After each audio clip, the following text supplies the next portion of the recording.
How you doing, folks? It's Juno. I've been thinking a little bit about influence, and I've come up with a few ideas about it that I want to share with you. So, the first idea to do with influence is this notion I've come up with called compound influence. So, what is compound influence? Alright, the way I've worked it out in my head is we kind of know what compound interest is. It's where you're able to take a set amount, you put it away, and over a certain amount of time it accrues interest. And it's not the principal sum that accrues interest over time, but the added additional as well as the principal sum. So you get a net increase periodically. And this therefore compounds the interest and allows you to create additional wealth in an exponential factor. So how do I relate this to influence? The way I see it is, if I want to influence a situation, merely influencing one individual may have a more profound effect than just controlling or issuing something over their behavior. What it can in fact do is resonate from that seed into the wider diaspora. And this resonance is the compounding effect. How would I make an example of this? So let's say I want to get someone to buy something. Alright, so I'm starting a shoe company, okay? I start a shoe company. I want people to want to buy my shoes. It's a competitive industry. It's a competitive market. How can I influence people to buy my shoes? Well, I can find the people that certain individuals will aspire to be like, and through our observational behaviors, we will see what this person is doing, and then through our aspiration, we will begin to imitate their activities. Okay? So we all know today about how influencers on social media work. If you want them to promote your brand, you can pay them and then they will create the image of having a positive relationship with your product. And that positive relationship may then begin to be replicated with their audience, and therefore their original amount of influence is compounded, because in turn, as those audience members begin to assume the same behaviors, they will then also influence people around them to do so as well. Maybe not through direct influence, it may merely be through creating a zeitgeist of acceptance, of social normality, of conformity, and then that'll have a compounding effect. So in this way, you only need to apply influence in one area for it to then grow virulently and become more profoundly successful. Now, this is a very small example. I think historically, before we had the term social influencer or social media influencer, I think you can see examples of similar behaviors. The one that we often look at judgmentally is the post-war years, especially during the Nuremberg trials. It appeared throughout the evidence that was being brought forward during the Nuremberg trial that very few participants in the alleged activities were propagators, were willing participants, were actually generating the desire to continue these behaviors. So the question became then, why were so many people participating in them? And one answer that was brought up again and again was the concept that they were following orders. Now, what does this inherently mean? Why would someone act in a way that is against their own interest but explained with the context of they were following orders. Well, it's on some level it's a threat. Military justice tends to be much harder, much firmer, and much more immediate than the kind of civil justice that we're used to in a democratic society. And there are many reasons given for this, but it has been a trait throughout history that this was the case. And one could argue that this is because ultimately the armed forces, while presenting a defensive posture to external threats, can actually be an oppressive force on internal matters. And therefore, if you are to conduct some kind of activity with which the general populace might have reservations about, having the threat of the military intervention is going to be very strongly influential in gaining consent from the population. But the Nuremberg trials showed us that even those inside the military were being influenced in a fashion, and therefore seeing that there was an apparent dichotomy, or only two options for them, which would be to obey orders or to potentially face military justice and possible death. It seemed the preferable option for them was to continue with their instructions and therefore impose their will on the population, which in turn would have them, in the same fashion, facing an apparent black or white situation, make the decision to cooperate and continue the claimed activities.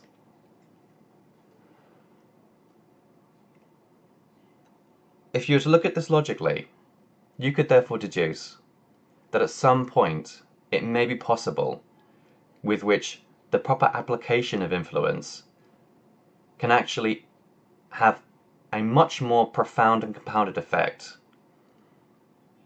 than one would intuitively imagine. And by that I mean,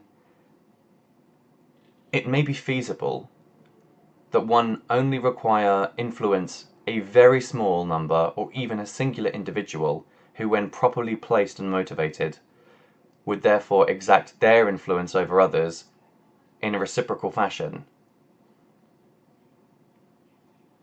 And you could actually manifest an entire social change through this process. So you wouldn't need to individually threaten or coerce everybody involved yourself. You might only need to do it to the right individual, and through a complex network you would eventually be able to influence the majority of society, at which point you would hit a critical mass, and then the entirety of society would be consenting participants.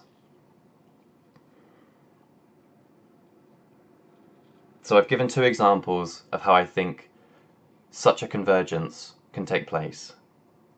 One from the modern world, and one of historical note. But I think these provide a good basis for us to examine perhaps the possibilities in the future, or even the unknown possibilities of the present, in which we could replicate this effect.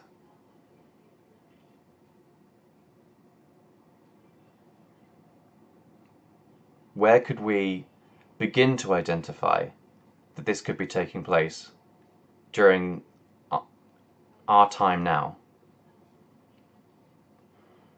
And if that was the case, what could we do about it? Ultimately, influence relies on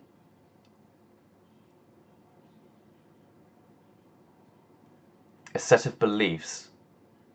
You have to believe something is the case for you to be influenced by it. We've adapted many key behaviors to our evolution and ongoing survival. But some of those key behaviors I suspect, are very significantly flawed and vulnerable to being engineered. Well, what is it to engineer? In fact, what is it to create?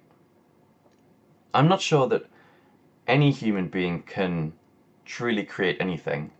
There's been a lot of philosophical thought about this in the past, and I'll just reference a couple of things. Um, Obviously, most people are aware of Plato's realm of forms, and this notion that individual creativity really isn't something that's truly possible. We're always pulling from an external source that is somewhat undetectable to us, but that provides the intuitive knowing of perceived new ideas. And then there's a later observation from Bernard Shaw, which goes something like, a reasonable man doesn't attempt to change nature, he just accepts it, so it is left to unreasonable men to make necessary changes. That's the gist of it. You can look into the actual quote elsewhere. And since it is going to be unreasonable people who refuse to submit and will persist, and through a law of averages, at some point some will succeed. Therefore, we can see around us what is the case, what is actually happening when it comes to engineering. And what I believe is engineering is the culmination of all creation, essentially. All creation that men can accomplish can be refined down to the notion of reorganization. I apologize if I'm repeating myself from another video. I often lose track of what's been said in other ones, but to summarize, if you look at the biological world, how is it that various combinations of amino acids and binding molecules can result in complex biological systems and social hierarchies? And the truth of that would have to be, it's one of reorganization. So when a group of amino acids are organized in a certain alignment, they derive new function, new functionality. And while this can be a strange concept to maintain in your mind, simply imagine that we know that in the creation of proteins, the folding of the protein is fundamental to the function the protein will have. And with incorrect folding, with incorrect alignment, with the incorrect form, that string of molecules will not gain the functionality required to complete its purpose in the biological system. And in that way, we can identify that it is merely a case of reorganization that is taking place. Nothing new in the body is created. Things are merely subtracted, added, twisted, turned, placed on top and placed below. The body isn't creating anything new, it's all transformative.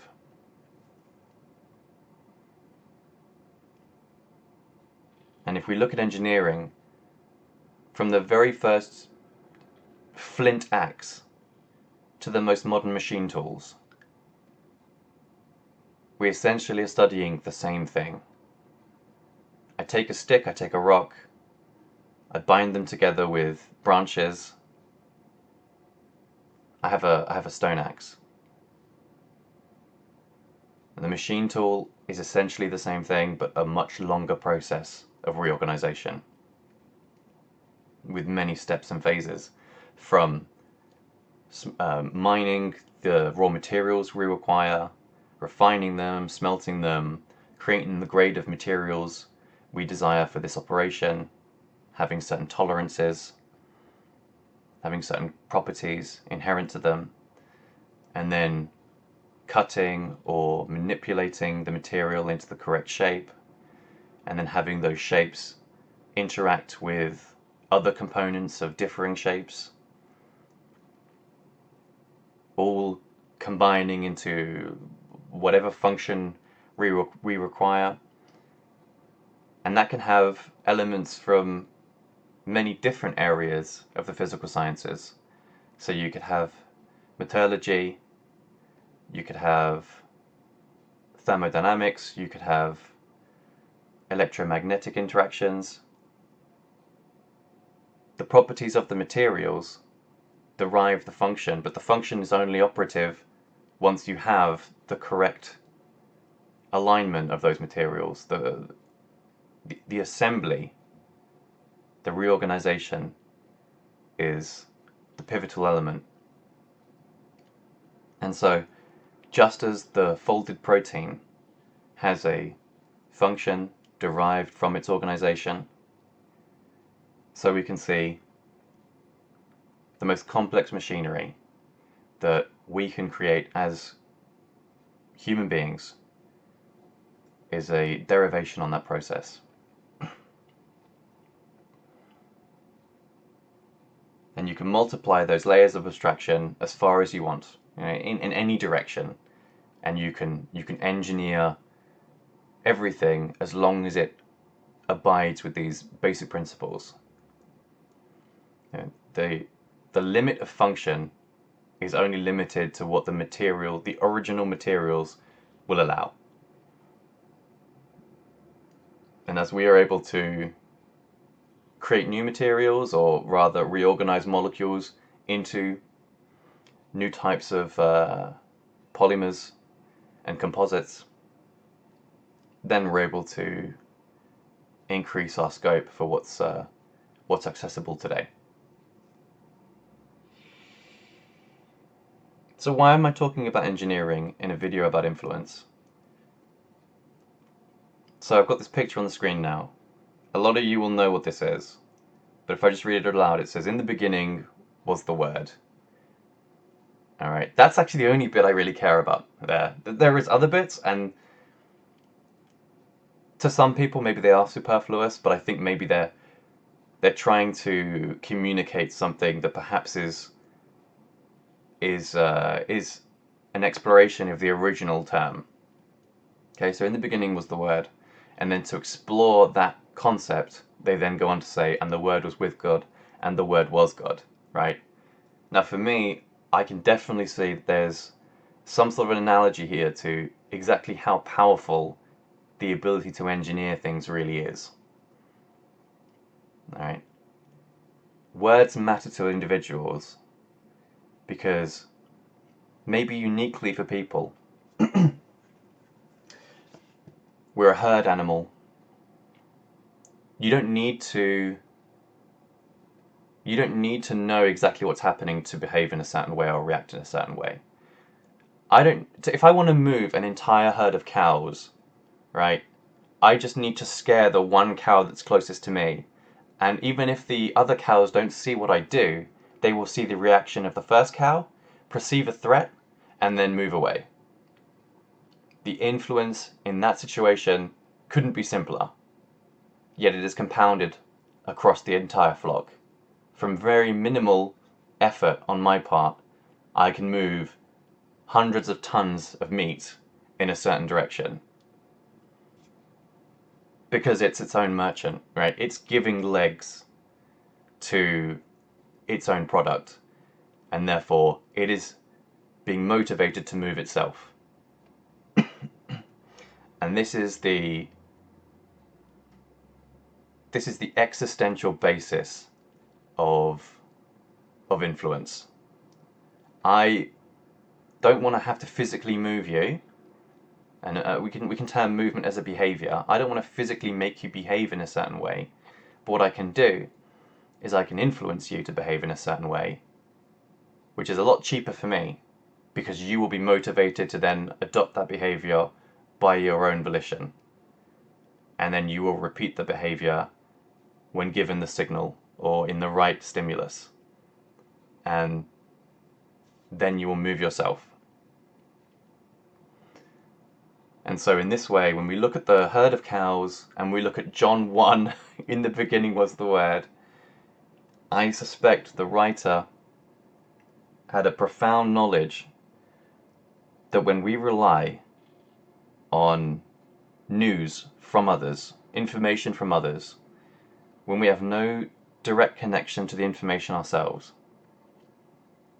that is infinitely powerful. Just like the interpretation of God when reference to this article.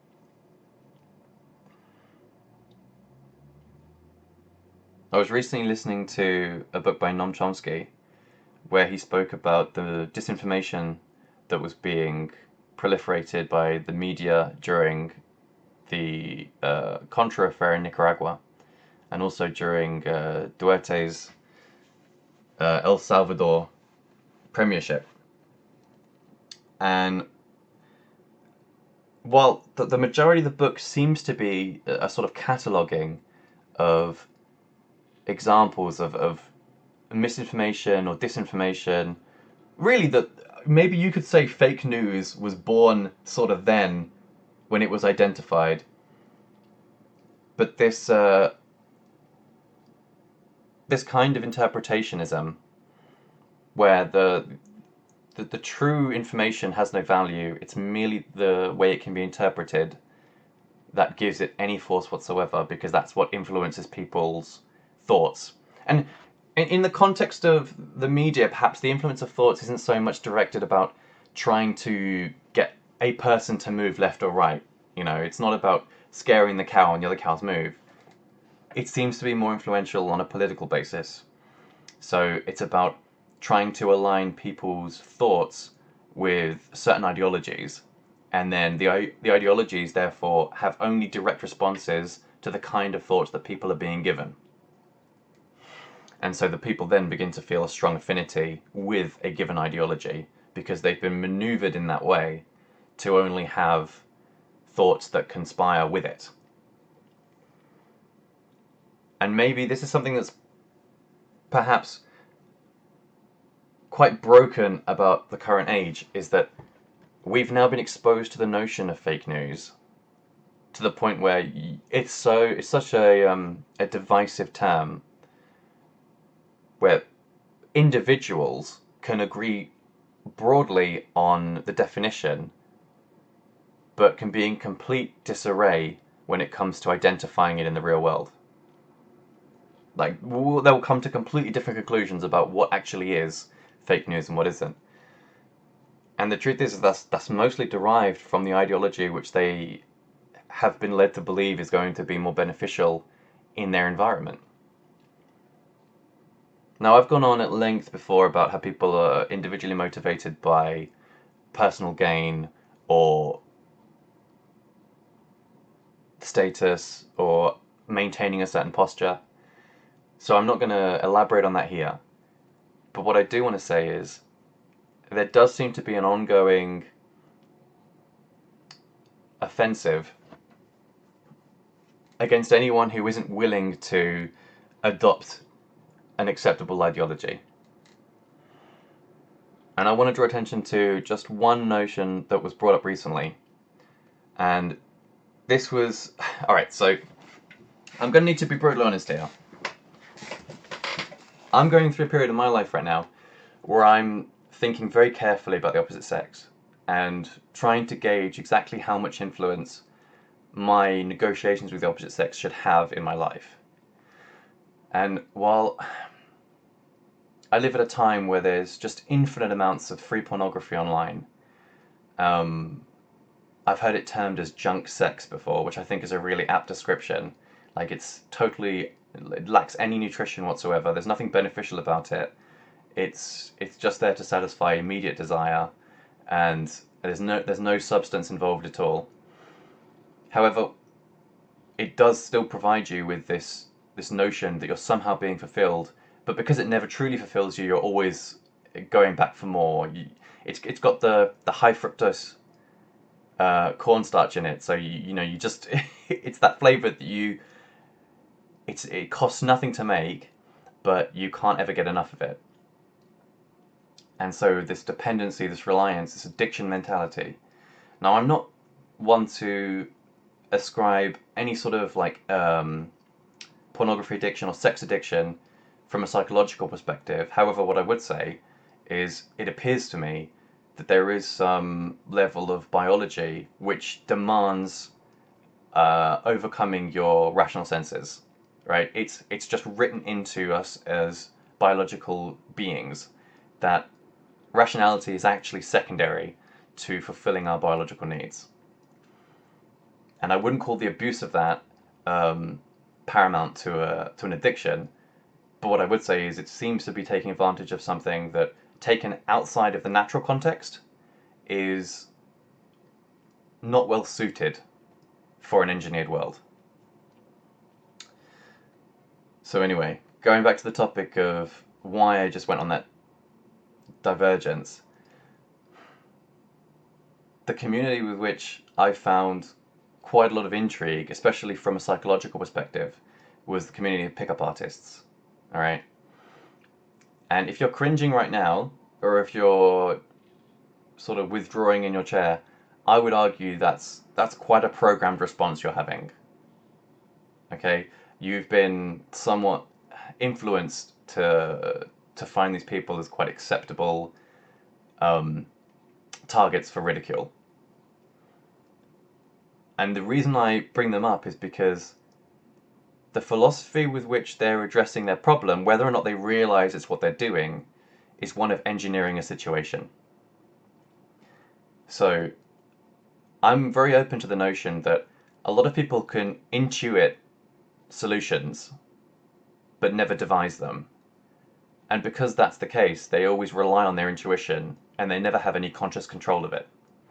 Whereas there are some people out there who intuit very little but learn to devise carefully over time and then can call on that skill to assist them in devising things that are completely alien, and they have a good grounding to do it. And it would appear to be that those people go on in later years to be quite sociopathic but quite dominant, because they're always devising solutions for the problems they're provided, because they never gained an intuitive knowledge. They didn't just feel their way into it, they actually had to understand it to have any success. And by understanding it, they were then able to export that understanding to a myriad of other subject matters and make deductions about them. Whereas perhaps we could term more normal people, relying so much on social intuition, would simply accept that they had some valence in certain areas and then were defunct in others, and simply took that to be the natural order. So, referring to the pickup artist specifically, I suspect what has happened, whether or not, again, I say, whether or not they can devise the fact that this is the practice they're employing, and the deeper levels of understanding of what that practice really entails, because anyone can observe a behavior, judge it to be successful or unsuccessful, and then just imitate it, right? Anybody can do that. Understanding the principles of the exchange, of the engagement, of the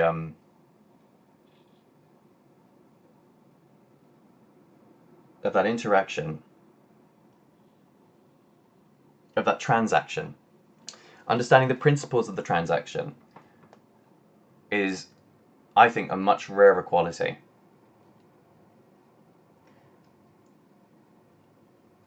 And I imagine what's happening, therefore, in these communities is they've somewhat identified a few behaviors which they find to be beneficial. However, they have no understanding of the mechanics of the behavior, and therefore they're simply repeating them in a cookie-cutter process, which I think is the only valid reason to draw criticism. Is because that there lacks a true understanding and any divergence or originality. But if we analyze the psychology of what's going on, essentially the format boils down to the notion that the right combination of words will exact a certain solution, a certain outcome that is desired. And in the same way, what they're attributing to that is the notion that the organization of certain parts of the language will derive a certain function. And so in this way, we can identify the principal form of engineering is present in this interaction. Now, there must be usually other factors at play which would then corroborate some of the evidence presented during such a statement or claim.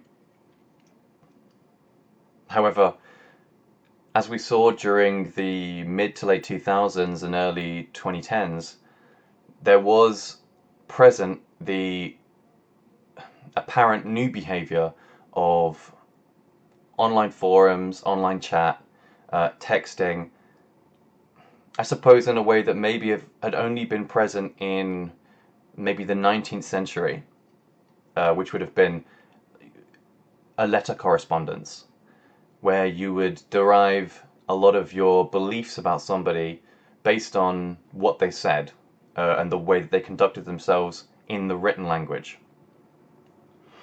And so this sort of correspondence is still present with us in the written word, but obviously it now takes on the form of the media report, the news piece.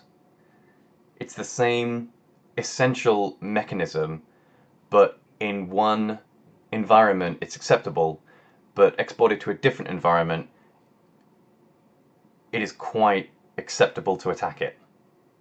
It is quite unacceptable in the new environment, and perhaps it's that similarity, that obvious similarity, with which it is identified for ridicule, because it cannot be allowed to become self-aware. It can't have the agency with which to closely identify itself with what's being distributed mainstream. Because if it is, it'll be too starkly obvious. So it is sought to be diminished. And the truth is, most people don't want to believe that they can be influenced in this way. And by refusing to believe it, they make it a lot easier. I remember speaking some time ago about scams, and I'm not sure if I ever got around to uploading that video, but the core of that argument was that many of the people who do get scammed and are the easiest to scam are the ones who, prior to it happening, would believe it is impossible to be defrauded. They would identify themselves as having such impeccable judgment in every situation and being so omnipotent that it would be impossible to scam them. And that is such erroneous thinking that it can only provide further vulnerability. The only defense we really have is to try to figure out what is true, what is the closest thing to reality, and if that's impossible, the alternative must be to simply eliminate what is impossible. Eliminate what is not reality.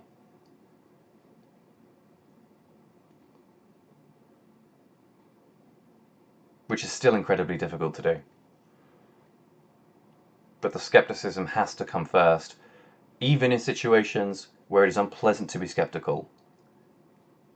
For you to remain as protected as possible, mentally, you have to be able to accept a number of possibilities, not just the one that's being presented to you. Because ultimately, just like the media showed, there is power in interpretation. Because interpretation changes, it transforms something about reality into a virtual kind of reality. It mimics it, but it doesn't clone it exactly. But it is corroborative enough that it's believable.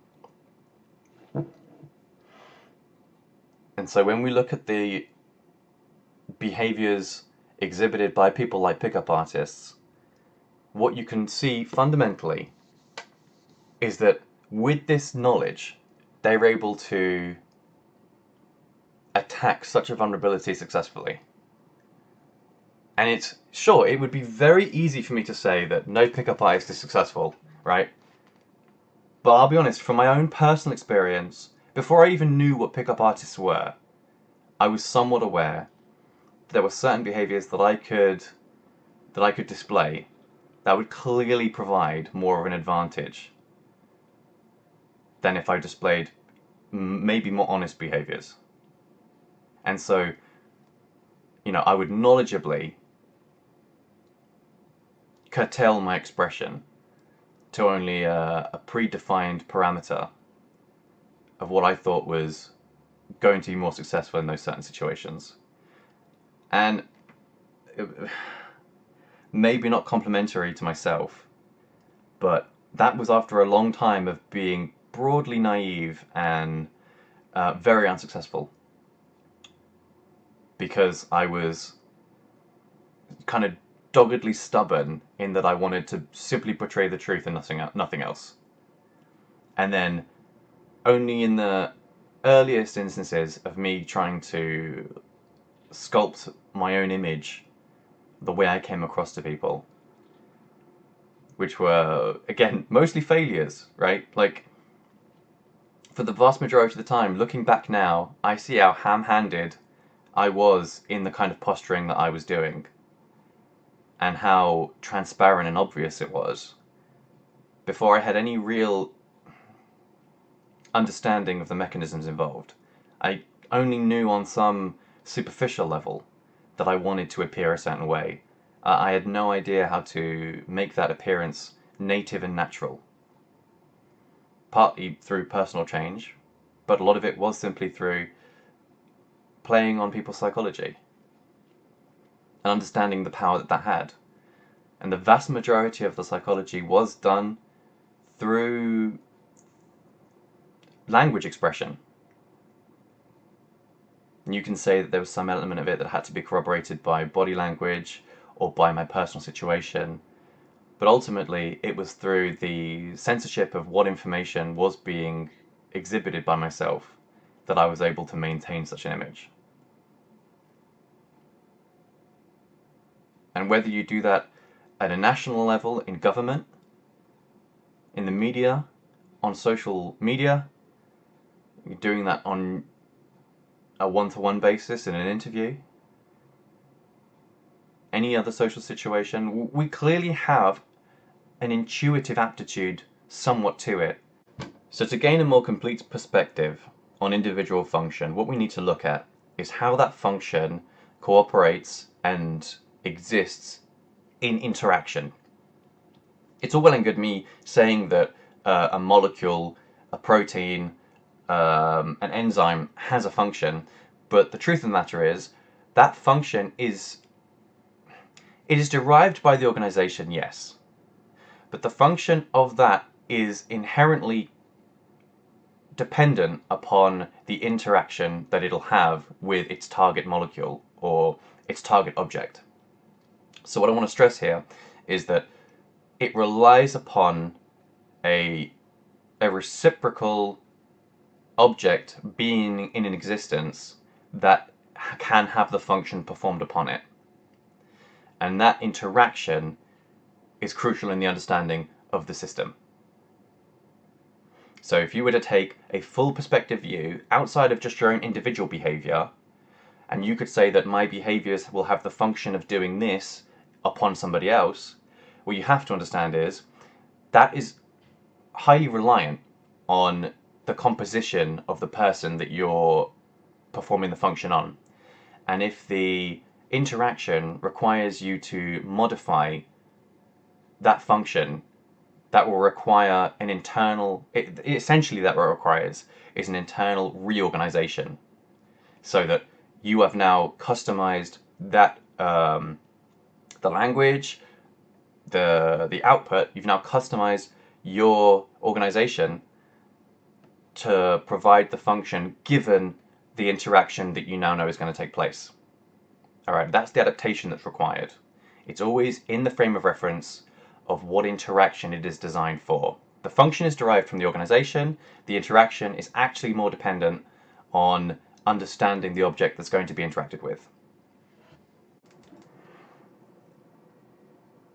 And so understanding these mechanisms, whether you're doing it at the national level, at the local level, even at the personal level, just in an interview, they'd say you'd be putting your best foot forward, but you already know what's really going on intuitively, is that you're crafting your image in such a way that certain things are more plausible to believe about you than others. But the truth is, none of it's real, right? Like, you're not the person you're portraying, you're a caricature of yourself. You've created an avatar, and then living up to this avatar becomes your profession. And as I said before, when you look at how that was originally done, through thousands of years of written correspondence, and then in the modern day, you're able to corroborate it further with images and videos, but only edited to show the parts that you want to be seen. What you're doing is a type of censorship, right? You're censoring the beliefs of other people, so they can't corroborate the negative beliefs about you with any information you're giving them, only the positive ones. You're only building the evidence of the case in your favor and not against it. So first, actually, the people who do this best are the people who are fully aware of what the most plausible and best image of them could look like. This takes some creativity and some ambition, but it also takes a good understanding of where people in your society are coming from in terms of how they view success and ability and dominance. Like, you have to have a knowledge of what other people are aspiring to act like you've achieved it. And then with that belief that they begin to have of your success, they then become more engaged with your activities and behaviors, because they're trying to, because in some level they're idolizing it. They're trying to now replicate your apparent success. So they will monitor you, and in an attempt to learn what it is in your life that is allowing this to happen.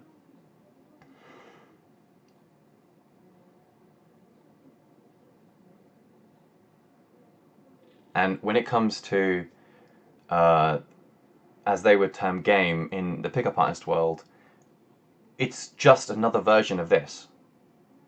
It's the same mechanism, but iterated in a very directed, goal-oriented fashion.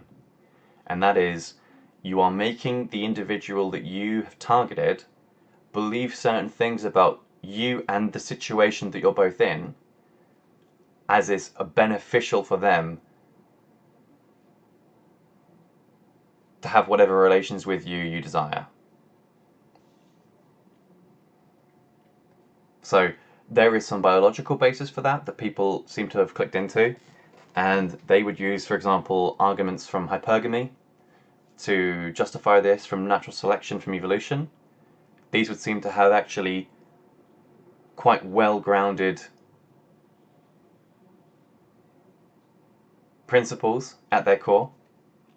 Not moral principles, but the principles of the mechanism.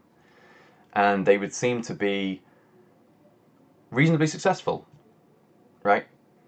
The issue becomes, like, you can take instances when they're not successful, and I would argue that the issue becomes, the reasons they're not successful often is poor choice of individual that they're attempting to utilize the psychology on. So there will be some individuals that are more vulnerable to it, and some individuals that are less vulnerable to it. And this tends to be centered around what it is that the ambition of that individual is. Okay, so it's the same in sales. If I was selling stocks and shares, I would first need to know that the person I'm selling them to firstly has less knowledge in the field than I do, is interested in a speculation that may net them financial advantage, and a number of other factors. But I would argue those are the two areas that would be most complicit to success. So if you come off with some sort of authority, you have something somebody else wants, which is like knowledge, They want to know what you know. They want to know how to be financially successful. And then you're providing them with some means to get that. In a sales environment, that would be highly congruent with a successful sale. And the pickup game is essentially the same thing. So you want somebody to believe that sleeping with you is in their interest, right? Now, luckily, biology's on your side. Sex happens to be very fun for most people. So on the basis of it, just at that level, like the action itself, with no other repercussion, it seems to be like something that people would mostly want to do. But from the female perspective, there may be some negative externalities, which would eventuate some repercussions that she has to be considerate of. Okay, so whatever you're offering in the immediate has to overwhelm those concerns. This would be exactly the same in a sales scenario where someone has. Alright, so let's say you're selling something to me, okay? I would have basic questions that would always arise in this interaction. Okay, I should probably boil them down to 3 basic questions I would always ask whenever anyone's selling anything to me. Alright, so maybe 4. Okay, so what are you selling? Alright, how much is it going to cost? And what are the risks? And then if there was, depending on the situation, let's say I was ordering from a business, or I was asking for some sort of construction work or a service to be delivered, the 4th question would then be, how long can I expect this to take? Like, I would want to lock them into that defined part of a contract, so I knew exactly what to expect. All right, so in a sales scenario, as a buyer, I would always be at least 3 questions, maybe 4 questions. Why would I do that? Because I want to protect my investment. If they're asking for something from me, if they're asking me to pay them, they're asking me to give over something they want, I need to know on some level I'm receiving value for what I'm putting in. And the female in that pickup scenario is going through basically the same psychological situation. She's being presented with a claim about a situation. She's being presented with a prospective investment, all right? And she's being asked for something out of it, and she's being told she'll get something from it as well. Now, in some situations, what I could do is I could just put my personality out there as being what she's getting, and I could just be funny, make jokes, hopefully, be attractive, be dominant, have high status in front of other people, command respect. Alright, so I would be placing myself in a good position that she wants an association with me, right? So she wants the association because she thinks that association would be beneficial for her in some way. And I would then stipulate, or she would be on the understanding, the price of that association isn't just her great conversation, it's something physical. Right? That's what's going to keep my interest in her. And that's just one example. There are clearly other ways of doing it. Like, sometimes people would use other forms of influence to exact the outcome they would want. If you want to be completely amoralistic about it, you could say, well, you could just pressure them with threats. You could just say, all right, something good that's going to happen to you is I'm going to prevent something bad that's inevitable that I might do if you don't do what I want. All right? That's still a valid form of influence. It's not a moral one, because you are taking on the responsibility of exacting a kind of punitive action on somebody merely because they didn't behave in the way you wanted. But ultimately, if your words alone achieved the behavior, that therefore becomes influence. It's just you only used language and their beliefs, or the construction of a belief in their mind, to get them to behave in the way you wanted. And I know I've talked about this at length before, about how behavior is really all we have, right? We only have the ability to behave because it's where the rubber meets the road, is our behaviors. anything else, like what you think and what you believe, actually comes secondary to just the way you behave. Because you can profess to believe things and you can think things in your own time, but then if you don't act them out in the world, they essentially are meaningless. Your behavior is your will being imposed on the world and having some genuine outcome, rather than just, I thought this, it's probably true, but I'm just going to ignore it and do something else anyway. Right? So your behaviors are what matters, and controlling behaviors is the root motivation for me to want to influence anyone. Is to get control, apprehend their behavior, and have it act in my interest. And so, I mean, I could go on at length about the mechanisms being employed by pickup artists and how they are somewhat perhaps unfair, but actually how they're rooted in very normal interactions that all of us contribute to, just not always in that environment. Because we, maybe from our Christian background, or maybe from a New Age moralistic concern, we find the notion of influencing people in their sexual behaviors to be somewhat unwarranted. However, there is a huge amount of influence in your sexual behavior that comes from all areas of society. It may be the most profound influence, actually. Now, it may be that society's sole endeavor when it comes to influence is deciding who mates with who, and therefore what genetic admixture you achieve in the next generation. That could be the sole bearing of society at large when you get beyond just the basic survival necessities.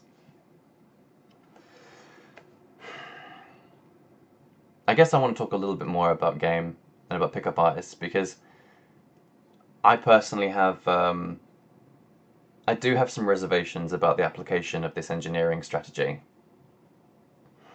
One of them perhaps is out of just personal fear that, for all my knowledge of the area, having it not manifest in the real world would actually belie a real fundamental flaw in my personality, or in myself as an individual. Like, if I could be absolutely right about all of the strategy and all of the theory, but then be just utterly useless in the application, that I think maybe that would be too much of a bitter pill to swallow, so that I have too much reservation over employing it. Or maybe I could be more beneficial to myself, a bit more lenient, and say something like, it would be unfair to apply this because I wouldn't want it applied on me. Or maybe even I could go towards the notion that, should I have a genuine relationship with someone, would I want to know that it was rooted in exactly this manipulation? Right? Would that be fair? And would that then bar any kind of honest connection that I could have with somebody? So I think maybe on some level you might require a cynical outlook for you to use this as your basis for interaction. You would basically need to think that it's going to be used on me unless I use it first, so I need to just go ahead and employ it and get the benefits of that. And I absolutely have done that in the past, and I've even advised other people do it from time to time if I feel like they're being unfairly dismissed without any opportunity, when really they maybe were deserving of more opportunity. And if I can understand that it is on some level a game that's being played, merely knowing the moves and knowing the strategy better than others in the game is not necessarily unfair, because if they had the opportunity to do it and the ability to understand it, that would be their priority. And so understanding that, if there but for the grace of God go I, and if just he had the bigger stick, he would be the one using it, maybe that is enough to convince you that you're the one who should be holding it. Because at least then you have the choice. Whereas if the choice was taken away, that would be it. It would just be over for you.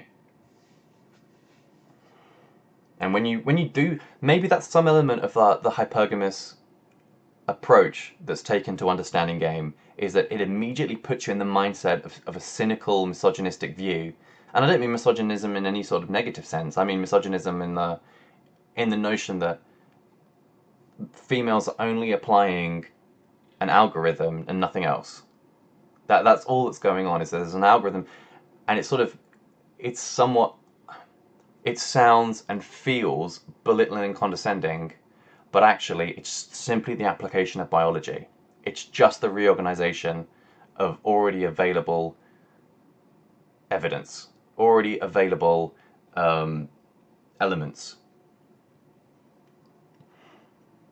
And that's what happens. And that's why when you look at people like the media and like pickup artists and like influencers, all they ever do is apply the algorithm. Right? They understand. And I'm willing to go with this and say that this is evident in so many areas, not just society, not just social interaction, but just every area of existence, that there is a mathematical expression available for the types of interactions that will lead to some level of success and derive a certain function. And if you're willing to look at that with a dispassionate view, you would then see that it is entirely possible that there are algorithmic expressions where simply the right combination of words will allow a certain outcome, a probability of being expressed. And that you can customize that algorithm for your given scenario and all the elements inside it.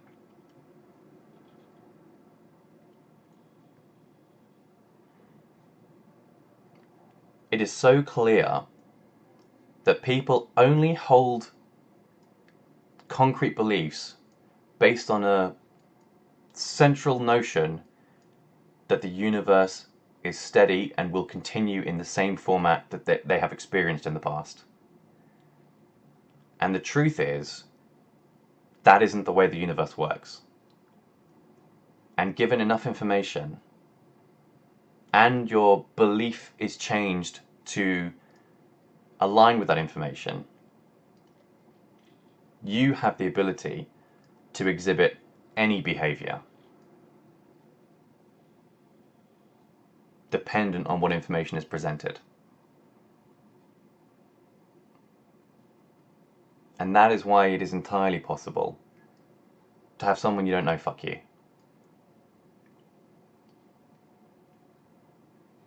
And that must be an extremely attractive concept to idealize, with no regard whatever for the intricate engineering that underlines it.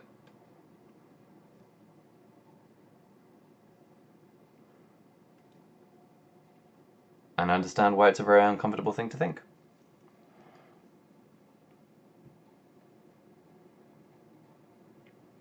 Words are incredibly powerful. The right combination of words will produce virtually every behavior. Any behavior that you can think of. Even the most principled person, when they believe they are in the specific situation that requires it, will do virtually anything.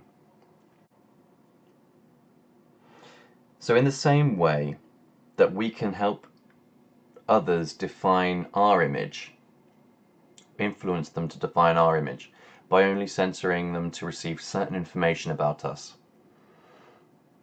we can look to the general discourse inside a society and understand, as a kind of Overton window, what is within propriety to be spoken about. So in that way, you can define very clearly the allowed parameters of thought. Now, this doesn't exclude people from being able to think outside them, but it very much precludes them to always veer into what they understand rather than what they don't, or what they believe they understand rather than what they believe they don't understand. So this manner of direction is given much in the same way as a theatre company would have a director that sets a scene and creates the image with which the audience is to view. The overlapping and very profoundly human nature of theatre in our everyday lives has been expounded upon to the point where many people believe they are living in a kind of movie, and they determine their universe based on the media they consume. My thoughts wander into the area of considering what would life be like without any influence behind what we should expect, behind any expectations ever being set. Managing expectations is one of the key ways of influencing people and being manipulative. And if I want to... Because you can look at it like this. There are no coloured pills. All the pills are clear if you have no expectations. They're merely information. A black pill or a white pill it only bears a kind of triangulation given the coordinates of your expectations. Without it, it's just another point on the map. So, when you take the blue pill, right, we would consider that being buying into the narrative and just accepting what you're being told. And then you take the red pill, and this is rejecting that narrative for something else, but the something else is defined by what you've already rejected.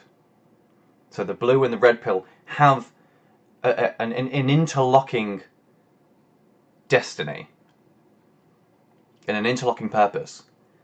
But when you remove expectation entirely, and it's all just clear pills, what is the world like then? Right, deconstruct your entire world, and then all the pills will be clear. If I had no preference over what I wanted to hear, there would be no way to manipulate me. If I had no preference over my beliefs, ultimately I could only believe what was real. But the truth is, in the same way that game works with pickup artists, it's the same way that they sell you their narrative. They have to have a way of distributing the narrative, and the way is obvious. And they have to have a way of gauging what narrative you're willing to accept. And I think more than ever, we all know how they do that. And their objective is the same objective as the pickup artist. Right? He's speaking to her, he's giving her his attention, and he's trying to say that attention is valuable because he wants to fuck her. He knows he's getting the better end of the deal, but he has to elicit the notion and the belief that she is.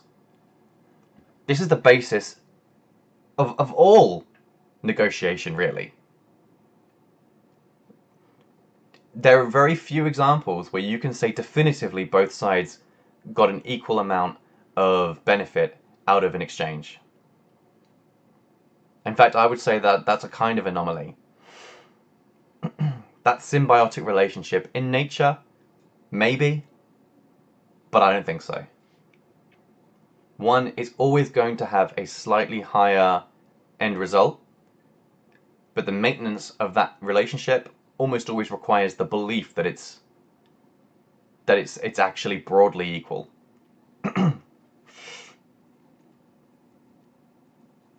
And in so changing the beliefs is where you find all the value. It's all in that. It's in what you can make people believe. And we can't know what's real. We can only at best guess infer what it is. And so we set a number of checks and balances internally to verify what's real to a certain degree. And if you know what those checks and balances are, and you design your content to solely satisfy those, you will be able to influence the beliefs of another person. And I'm not saying it's just that simple, but it's not much more complex than that. And achieving that is highly realistic. You can do that. There will be factors that you have to account for, and you may have to manufacture a certain situation, but an opportunist will just recognize when the situation has presented itself and take advantage of it. And customize their content, their broadcast, to what the situation is at present to give the highest probability of success. Alright. I think that's all I want to say on the subject for now. I appreciate you sticking with me. I know this was a long one. I suppose we could term this the first episode in my series on systems of control. But I really think the vast majority of it has been covered.